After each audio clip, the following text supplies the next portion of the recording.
Il est 19h50, bonsoir à tous. Voici les titres de l'actualité de ce mercredi. Bavure militaire cet après-midi à Bacham dans la région de l'Ouest Cameroun. Un gendarme abat de sang-froid le conducteur d'une camionnette. L'acte a suscité le courroux des proches de la victime et même des populations qui ont pris d'assaut l'hôpital régional de Bafoussam pour réclamer justice. L'intervention du préfet du département de la MIFI a permis de calmer les foules. Dans la page consacrée à la présidentielle 2018 ce soir, question autour de l'implantation des bureaux de vote à travers le pays. Que dit la loi à ce propos? Des éclairages d'un avocat à la suite de la sortie du SDF qui appelle les CAM à respecter la loi en estipant les bureaux de vote des casernes militaires. Cependant, le président du mouvement pour la renaissance du Cameroun favorable à une coalition de l'opposition en vue de la prochaine présidentielle, Maurice Kamto s'exprimait ce jour au cours d'un point de presse à Yaoundé. Vous l'écouterez dans ce journal. Et voici un sport qui vient mettre un terme à une rumeur persistante depuis quelques jours, annonçant le retrait de la CAN 2019 au Cameroun. Le premier vice-président de la commission de la CAN à la CAF estime que notre pays est sur la bonne voie et reste la destination de la fête du football africain en 2019. Voilà pour le sommaire.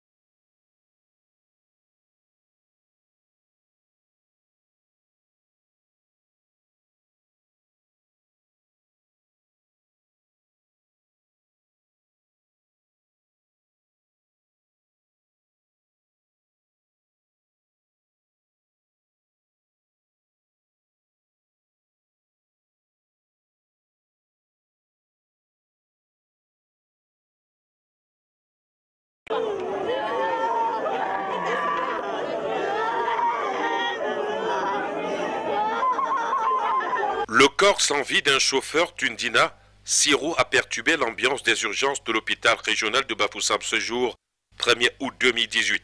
Le nommé Téné Kamdem Arnold, 33 ans, originaire de Balin, marié à 2 femmes, père de 6 enfants. Il aurait trouvé la mort vers Bacham alors qu'il s'y rendait à la recherche des cajots en vue du transport des tomates vers Galim en direction des métropoles. On est arrivé, on a trouvé 2 barrières. Une là, nous on battait plus, on a klaxonné, personne n'est sorti. Certainement, on klaxonne, moi je prends mes propres, on enlève la barrière, on passe. On arrive là où on peut porter les tomates, les paniers. Je crois qu'en tournant maintenant, directement on voit le gendarme venir derrière nous. Avec la moto, avec l'arme, il nous demande, il ne nous a pas demandé le papier même. Il demande où est le chauffeur de cette voiture, on dit qu'il va le chauffeur. Le chauffeur dit qu'on ne vous connaît pas, on vous demande ça pourquoi? Parce qu'on est passé là-bas, on ne vous a pas vu, on n'a pas oublié de vous connaître. Le chauffeur dit qu'entrons pas, il dit si la voiture la bouge, il va tirer sur nous. Le chauffeur dit entrons pas. On entre tous, on était passé, on était 4. Directement quand on entre, on tourne, la voiture est bien, on a bien tourné quand on partait. Il a tiré, il a écarté tous les roues de la voiture. Après avoir écarté les roues de la voiture, le reste c'est 3 pas, il a tiré, bon. On était 4 à la voiture, comme nous on était 3, 2 motos avec le type des paniers. On a pu laisser couper. Le chauffeur ne pouvait pas se couper avec la voiture qui roulait. Laisser la vue, laisser le volant pour se couper. J'étais pas quand il a tiré, ça a pris le chauffeur. Le chauffeur, ça a affaibli le chauffeur. Bon, la voiture, le chauffeur a lâché le volant. Ça allait nous jeter en brousse. Le préfet de la BIFI, informé, est descendu sur le terrain avec ses éléments pour tenter de rétablir l'ordre. Une enquête est ouverte pour établir la vérité. La famille, les notables Balin et les autorités, malgré la colère vive, ont usé de leur sagesse pour obtenir le calme devant une foule en furie. Le calme est apparent. Les familles font le pied de grue. Après l'agence Takala Voyage, Garantie Express Voyage essuie la colère du ministre des Transports. La compagnie vient d'être suspendue d'activité pour 1 mois à la suite d'un accident de circulation survenu sur l'axe Douala-Yaoundé il y a quelques jours. Rendu au siège de l'agence, ici à Douala, la cessation d'activité est effective. Occasion pour nous de questionner la notion de visite technique, le profil des conducteurs et les conséquences de la mise en arrêt des activités à la suite de cette énième fermeture. C'est avec Monique Naosi-Fosso et Roméo Nanko.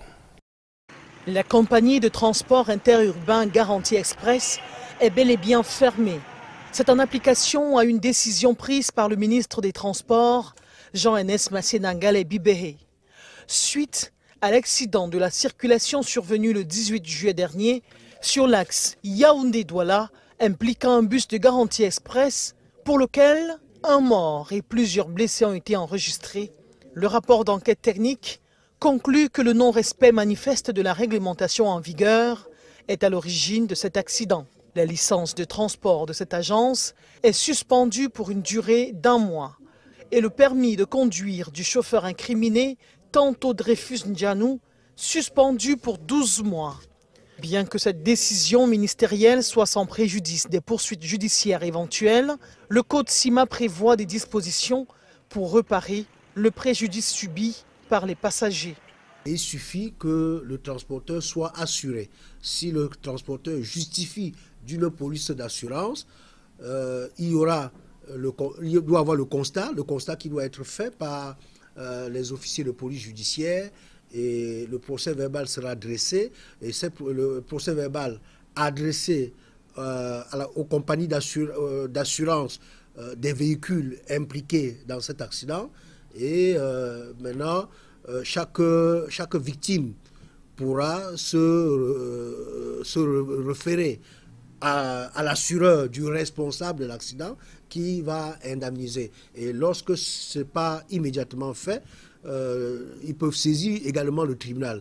D'ailleurs que les tribunaux seront saisis pour cas d'accident de circulation, c'est-à-dire dans le cadre de procédures d'accident de circulation, et les victimes peuvent également intervenir dans ces procédures pour faire valoir leur indemnisation lorsque l'assureur ne l'aura pas fait de façon spontanée. La suspension temporaire de la licence de la compagnie de transport interurbain Garantie Express intervient moins de 2 mois après celle de Takala Voyage qui avait fait 31 morts sur l'axe Yaoundé-Bafia. La récurrence de ces accidents repose sur la problématique des visites techniques des véhicules et du profil des conducteurs. Réhabilitation d'urgence des routes urbaines, l'instruction du président de la République prend corps. Le gouverneur du Sud vient de présider au lancement des travaux devant couvrir 3 km de bitume dans les villes d'Ambam, Ebolova et Sambelima. Des travaux de grands intérêts qu'on n'avait plus vus en direction du bien-être des habitants de la ville depuis le dernier comice agro-pastoral, comme nous le dit Ambroise Foguet depuis Ebolova. Réhabilitation d'urgence des routes urbaines du Cameroun. Le gouverneur de la région du Sud coupe ici le ruban symbolisant le début des travaux. D'applaudir très fort et de remercier le chef de l'État, à son excellence, M. Paul Biya. L'orchestre Mogopoadio qui accompagne le chef du quartier Amantroa et Bolova prolonge la voix des habitants entre joie de cette initiative du chef de l'État et des inquiétudes.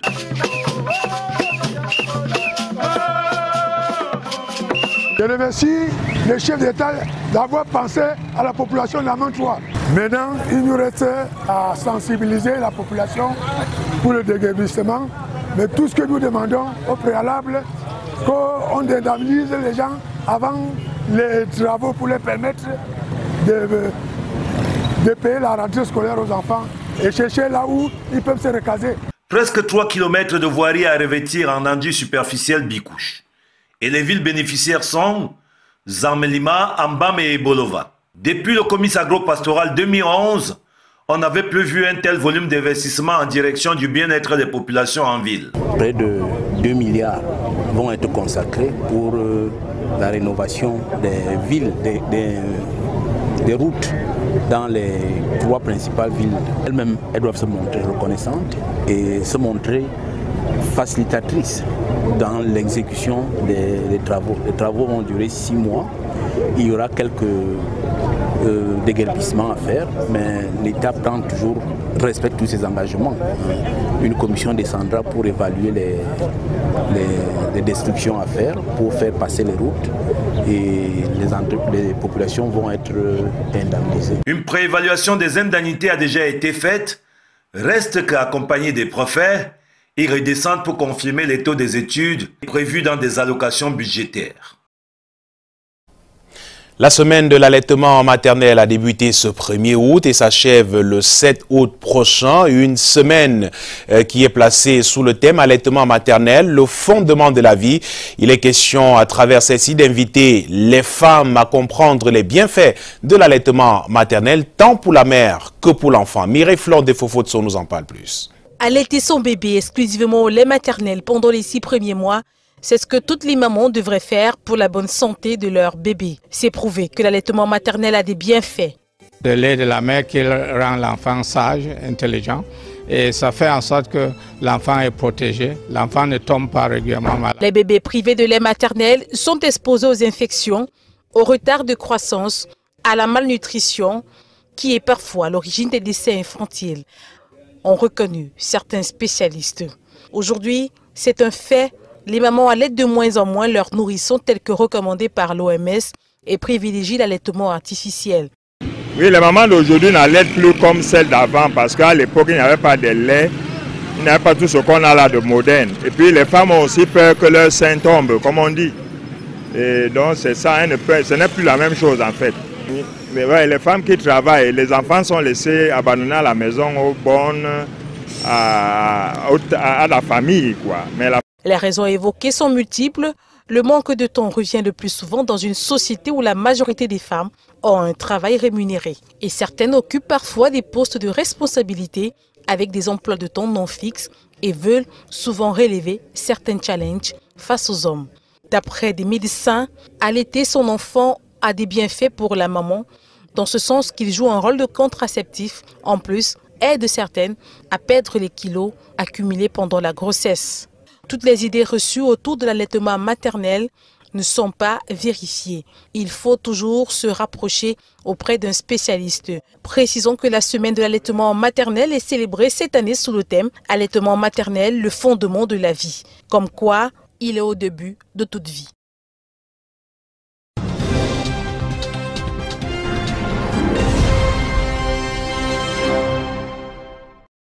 Présidentielle 2018, plongeons ce soir dans le débat ouvert par le Social Democratic Front au sujet des lieux où doivent être implantés les bureaux de vote à travers le pays.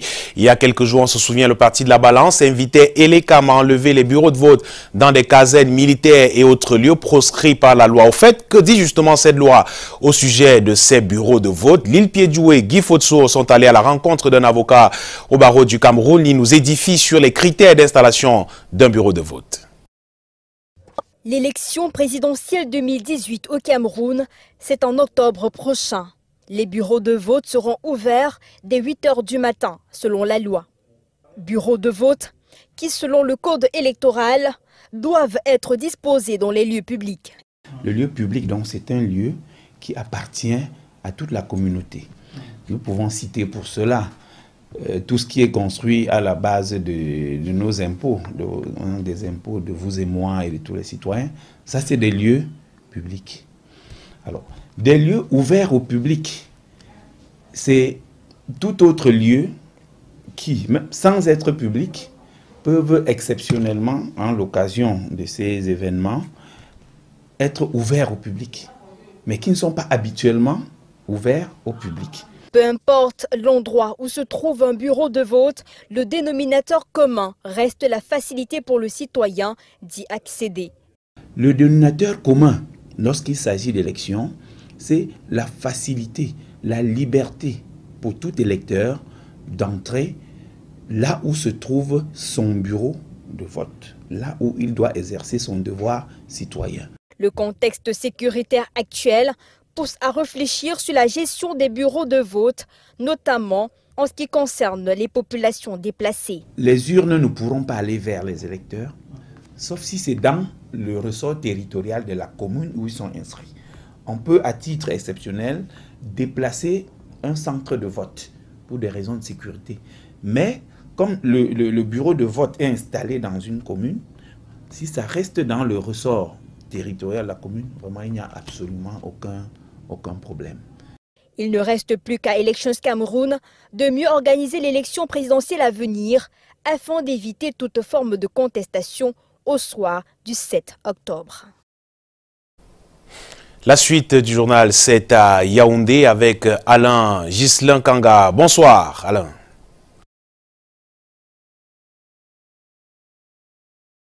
Bonsoir Michael, bonsoir à tous. On va par ce fait du jour, cette dame visiblement mal en point qui a fait une incursion dans un supermarché de la ville de Yaoundé. Elle s'est proposée de régler toutes les factures, la foule, les réseaux sociaux s'en sont mêlés et l'événement a pris d'autres tournures. Que s'est-il réellement passé? Retour sur cette folle journée avec Brand Kamga et André Marindia.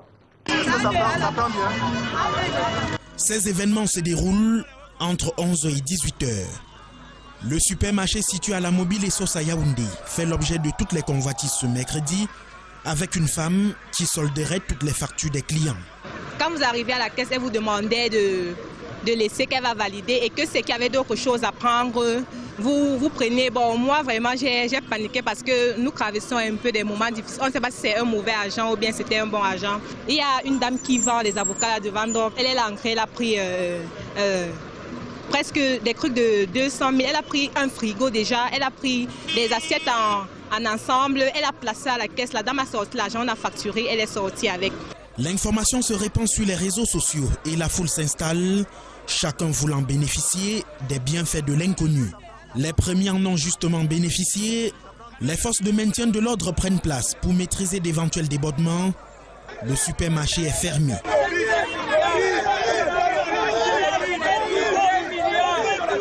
Voilà pour le premier épisode. La bonne samaritaine, la voici.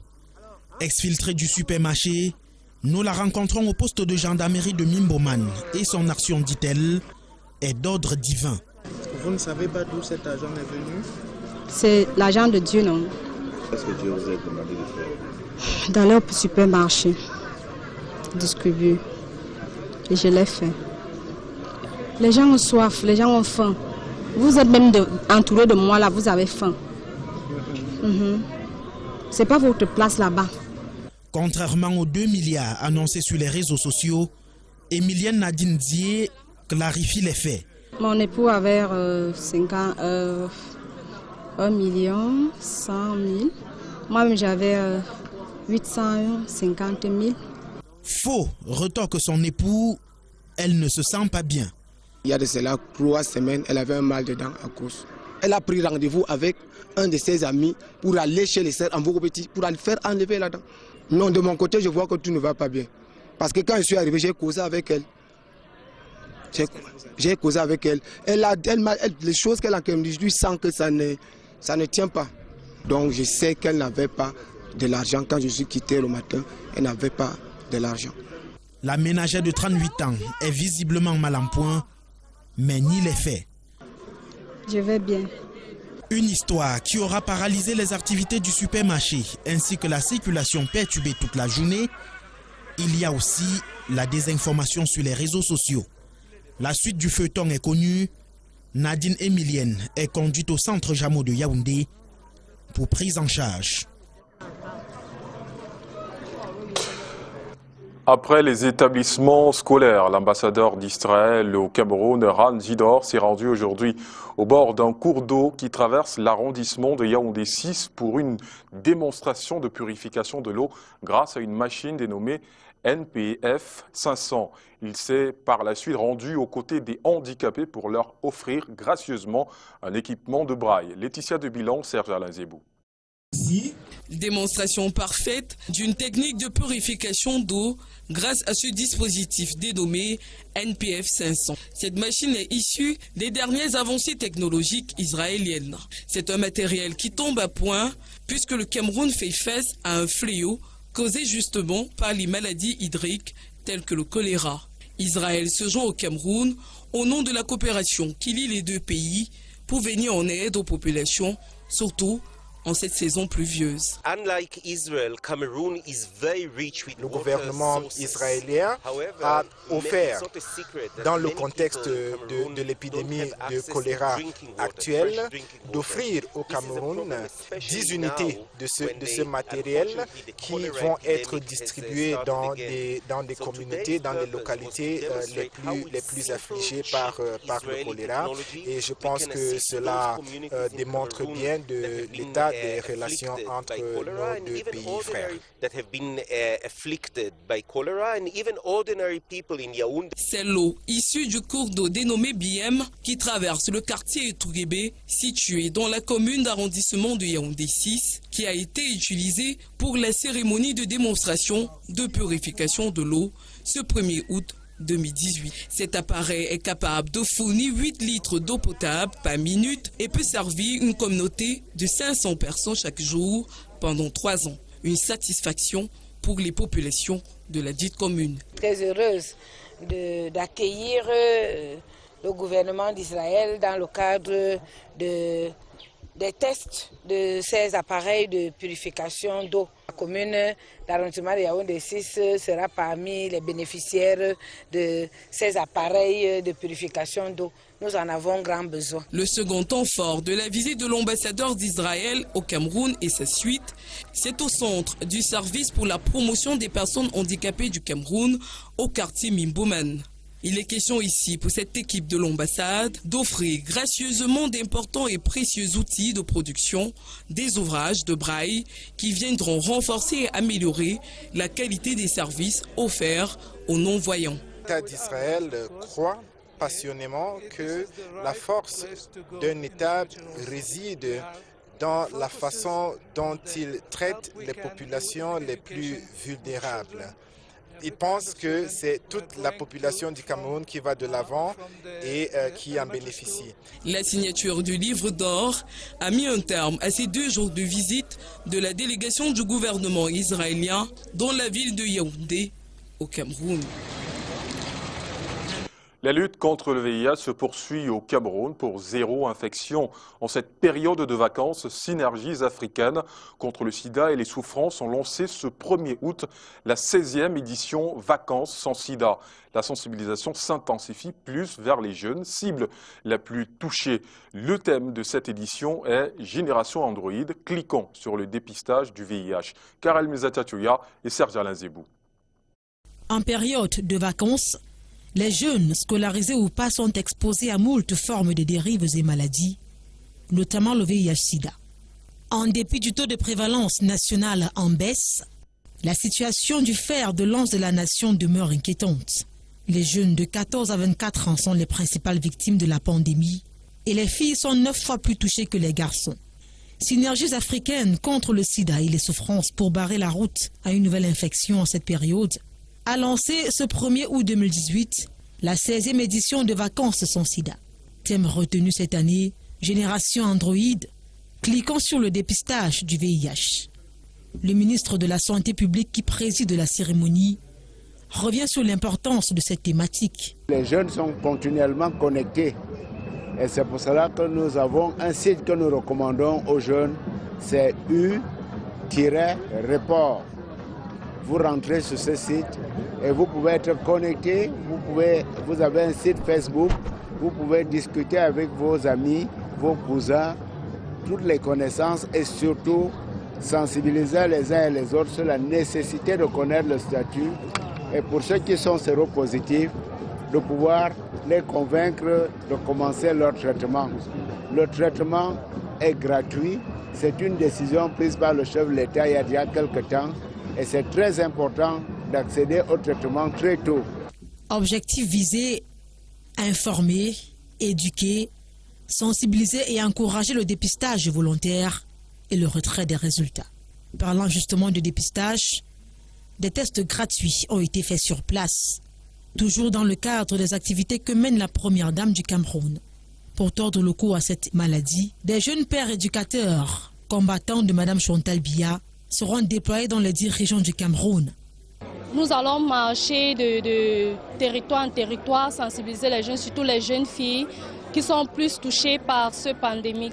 Dans le même sens, d'importants chantiers ont été engagés par le gouvernement pour préserver la jeunesse. Je citerai particulièrement le plan triennal spécial jeune, doté d'une enveloppe de 102 milliards de francs CFA et dont la mise en œuvre est effective depuis son lancement le 11 janvier 2017 par M. le Premier ministre, chef de gouvernement. Les artistes qui se sentent également concernés ont sensibilisé les jeunes à leur manière, en présence des autorités, des dames du Sérac et des hôtes de marque. Le savoir-faire des élèves de l'École nationale d'administration et de la magistrature en démonstration depuis ce matin à Yaoundé. C'est à la faveur de la semaine culturelle et sportive de l'Association des apprenants de l'ENAM au service de l'État et du citoyen. Les activités ont été lancées par le directeur général Linus Toussaint Mendiana. Car elle nous attache une fois de plus et Lungwando. Ambiance particulière ce 1er août 2018 à l'École nationale d'administration et de magistrature. Les apprenants de cette prestigieuse institution mettent en exergue et valorisent auprès du grand public leur savoir-faire sur les plans académiques, culturels et sportifs. Un savoir-faire acquis grâce à l'expertise du corps enseignant, qualifié et dévoué à la tâche. Ce sont les activités de la semaine culturelle et sportive de l'association des élèves de l'ENAM qui battent son plein ici. Activité ouverte par le directeur général, Linus Toussaint Mendiana.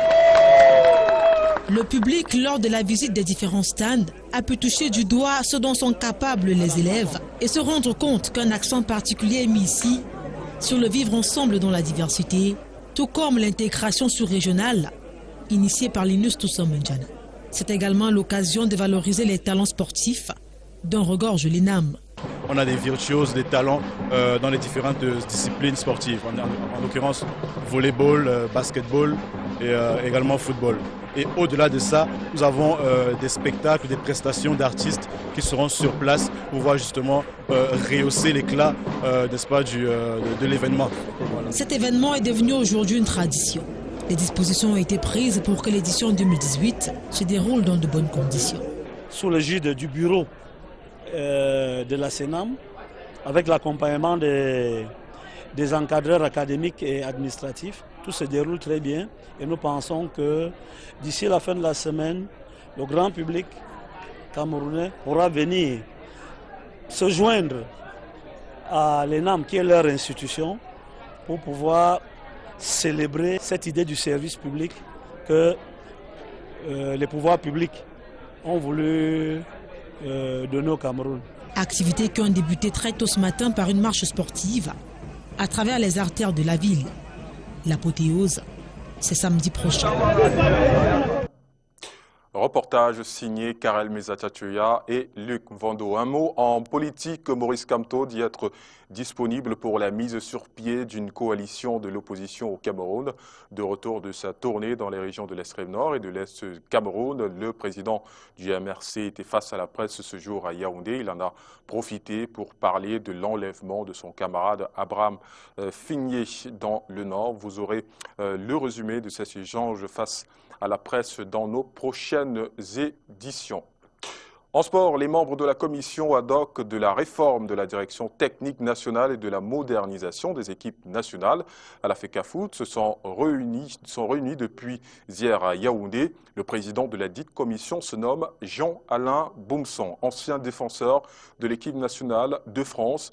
Approché par le comité de normalisation malgré quelques hésitations, le franco-camerounais a finalement décidé d'apporter sa contribution pour le développement du football camerounais. Plus de détails dans cet élément réalisé avec le concours de Francis Kepnan. Ambiance studieuse ce matin à la Fédération camerounaise de football. Depuis 2 jours, la commission ad hoc de la réforme de la DTN et de la modernisation de la gestion des équipes nationales, avec à sa tête le franco-camerounais Jean-Alain Boumsong, réfléchit sur les solutions pouvant contribuer au développement du football camerounais. Et il faudra plutôt d'abord se baser sur le tronc commun. Quand je dis tronc commun, ce tronc commun fait partie de l'organisation, de la structuration, de l'intégrité, vraiment de la synergie qui règne au sein de là en l'occurrence de la DTN, parce que c'est la DTN qui doit mettre en place la politique du développement du football dans le pays. Entouré des anciens lions indomptables, à l'instar de Salomon Olembe, Eugène Ekeke, Michel Kaham ou encore Ghislaine Bebom, l'ancien international français tient compte du contexte camerounais et ne veut pas crier d'amalgame sur le rôle de cette commission. Nous ne sommes pas là dans cette commission pour se mettre contre ou venir juger le travail qui a été fait. Non, nous ne sommes pas là non plus pour nous inscrire contre, et surtout pas contre l'État camerounais qui a délégué l'organisation du sport du football. La bande à Jean-Alain Boumsong s'est engagée à proposer une DTN efficiente en fonction des moyens financiers disponibles. L'ancien joueur de Lyon, sollicité par la fédération, avoue n'avoir pas donné une réponse immédiatement. C'est la première fois réellement qu'on proposait, donc c'est vrai que je ne vous le cacherai pas qu'au regard des difficultés qu'il peut y avoir, on le sait, il y a un comité de normalisation, donc on sait qu'il y a des problèmes au sein d'Africa Foot. Donc j'ai hésité, mais au final, je me dis, bon, ce serait une erreur de ma part de ne pas venir apporter mon expérience pour le développement du football camerounais. Propriétaire d'une académie de football au Cameroun depuis une dizaine d'années, Jean-Alain Boumsong pense avoir suffisamment de connaissances du football local. Et la suite de ce journal avec vous, Michael Tipio. Bonsoir. Bonsoir Alain Ghislain Kanga, c'est parti pour la 11e édition du programme Emploi Jeunes dans la commune d'arrondissement de Douala 2e. Ils sont 587 jeunes élèves et étudiants à être retenus cette année pour les stages de vacances bien outillés.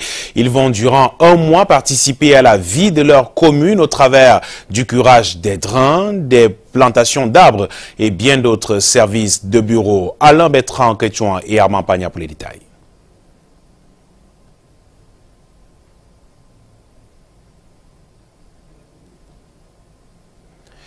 Fidèle à sa tradition, la commune d'arrondissement de Douala 2e se préoccupe de l'épanouissement des jeunes et lance la 11e édition du programme Emploi Jeunes.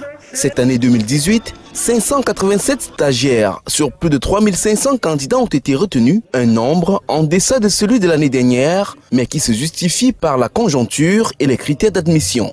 Nous avons voulu privilégier d'abord les élèves étudiants résidant dans notre commune et ainsi nous avons mis un accent sur la discipline. Parce que nous nous sommes rendus compte que les enfants qui avaient déjà des comportements déplorables à l'école ou au lycée, ce sont les mêmes là qui venaient perturber les stages de vacances. Donc ceux-là ont vu leur dossier rejeté et c'est la raison pour laquelle au lieu de 700 comme les années passées, nous sommes arrivés à 585. Équipés de râteaux, balais, brouettes, bottes, chasubles et manteaux, ces jeunes vacanciers vont durant un mois assainir leur milieu de vie, bref, participer activement à la vie de leur commune. C'est les mêmes, c'est-à-dire ils vont également s'atteler à assainir la commune, balayage, curage des caniveaux et puis désherbage. Et ceux qui seront retenus dans les services de la mairie seront affectés dans les différents services tels que les ressources humaines, services des finances, assiettes, selon leurs compétences également, et également appuyer le personnel communal dans les missions régaliennes qui sont le recouvrement et le contrôle par exemple de certains établissements en matière d'hygiène et salubrité. Comme à l'accoutumée, ces actes citoyens des stagiaires seront récompensés, question de soulager les parents à la rentrée scolaire. Également, sont un peu soulagés dans la mesure où les enfants, à la fin du stage, reçoivent des perdièmes et ça leur permet pour les uns de payer les fournitures scolaires, pour les autres peut-être de payer la scolarité dans les écoles ou dans les universités. Au cours de son allocution, Maître Denise Fampo, maire de Douala 2e, tout en félicitant les élèves et étudiants qui ont eu de bons résultats au cours de l'année scolaire, a exhorté les jeunes à faire preuve de discipline et à respecter scrupuleusement les horaires pour le bon déroulement du travail. Du sport, nous vous le disions en titre à quelques jours de l'arrivée de la 3e mission d'inspection de la CAF au Cameroun. La rumeur enfle sur un éventuel retrait de la compétition au pays de Roger Mila. Les réseaux sociaux se sont enflammés il y a quelques jours et ont d'ailleurs tout fait de relayer des articles et autres fake news, parfois diffusés même dans des médias classiques. Et face à la presse étrangère à Harare, au Zimbabwe ce jour, Philippe Chiyangwa, premier vice-président de la commission d'organisation de la CAN à la CAF, apporte son soutien au Cameroun. Les précisions avec Marc Chouamou avec le concours de nos confrères de Sika TV. Depuis quelques heures, la rumeur a tout fait de mettre le Cameroun à mal dans sa course à l'organisation de la CAN 2019, bien que dans les chantiers, les ouvriers redoublent d'efforts. Alors que la 3e mission d'inspection de la CAF est annoncée pour dans quelques jours, une interview d'une ancienne gloire égyptienne proche de la CAF envoie la CAN au Maroc. Rencontré à Harare au Zimbabwe par nos confrères de Sika TV, dans le cadre des élections législatives et présidentielles, le premier vice-président de la commission CAF chargé de l'organisation de la CAN, le docteur Philippe Chiyangwa, affirme que rien n'a été décidé. Au contraire, il rassure. Je vais vous faire une promesse en qualité de l'un des vice-présidents de la commission d'organisation de la CAN. Je souhaite que rien de fâcheux n'arrive au Cameroun.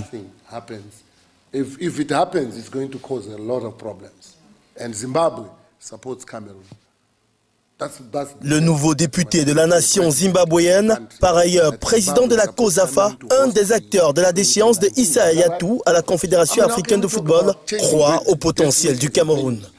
Si le Cameroun construit à terme tous ses stades et ses aéroports et que les gens peuvent aller et venir sans problème et que la sécurité est garantie, le Cameroun est la destination où nous voulons être en 2019.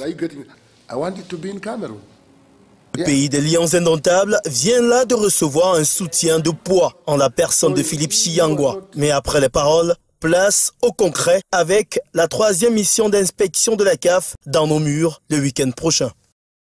Et rappelons à votre suite, Marc Chouamau, que la prochaine Assemblée générale extraordinaire de la Confédération africaine de football est prévue pour le 30 septembre 2018 en Égypte. Le comité exécutif de la CAF se réunira autour de Ahmad Ahmad 24 heures plus tôt. Et s'il y a décision au sujet de la CAN, ce sera en ce moment-là, pas maintenant. Voilà donc qui fait l'actualité ce soir au Cameroun. Je vous dis merci d'avoir suivi et vous souhaite passer une belle soirée sur Canal 2 International. À demain, 19h50. Bonsoir.